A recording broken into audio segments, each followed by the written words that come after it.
جنگ بدر میں ابو جہل جو اسلام کا سب سے بڑا دشمن، جیسے اس دیش کے اندر کچھ لوگ اسلام کے دشمن ہیں، ان سے ہوگا کچھ نہیں، کچھ بھی نہیں ہونے والا۔ جنگ بدر قائم ہوئی، جنگ بدر کے اندر 1000 کا لشکر تھا، کفار کا، مشرکین کا۔ ابو جہل سب کا سرغنہ، کمانڈر ان چیف، طاقت کے اندر، نشے کے اندر چور، جیسے آج اتر پردیش کے اندر، دلی کے اندر بہومت، پرچنڈ بہومت سرکار والی نشے میں چور ہے، ہم جو چاہیں گے کر دیں گے، تم اللہ کی طاقت سے، ایشور کی طاقت سے تمہاری طاقت بڑی طاقت نہیں ہو سکتی۔ اور ایک بات بھول جاؤ کہ اس دیش کی مائیں بہنیں کمزور ہیں، ان کو ڈرا دیں گے، دھمکا دیں گے، گھروں میں گھس جائیں گے۔ انہوں نے سر پر ترنگے کا کفن باندھا ہے۔ اور ایک بات یاد رکھنا، جب عورتیں میدان میں آ جاتی ہے، جب عورتیں فیلڈ میں آ جاتی ہے تو بڑے بڑے راکشس کا خاتمہ یہی عورت کرتی۔ بھول گئے جب اس زمین پر صدیوں پہلے اندکاسر ایک راکشس تھا، جس راکشس کو ختم کرنے کے لیے جو برہما جی ہیں، برہما جی یعنی خدا، انہوں نے کئی مرتبہ کوشش کی لیکن اندکاسر کو نہیں ہرا پائے، ان کا خاتمہ نہیں کر پائے۔ تو برہما جی نے، وشنو جی، شیو جی سب مل کر کے انہوں نے دماغ لگایا، تو ان کی دماغ لگانے سے ایک طاقت پیدا ہوئی، اور اسی طاقت کا نام تھا بھگوتی ماں۔ اور اسی بھگوتی ماں کو کہا، بھگوتی ماں اتپن ہوئی۔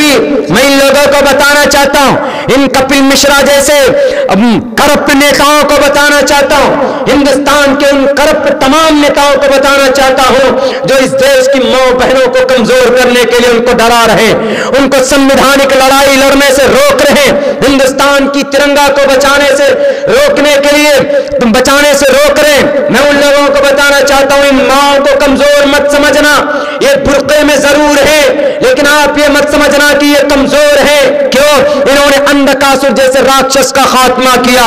راون سے بھی زیادہ طاقتور تھا اندکاسر، یعنی جس کو ختم کرنے کے لیے جو پرماتما تھے وہ بھی نہیں ختم کر پائے، یعنی اللہ جو تھے وہ بھی ختم نہیں کر پائے ان کے عقیدے کے مطابق۔ تو ایک عقیدہ رکھا گیا، ایک وہاں سے اتپن ہوئے بھگوتی ماں۔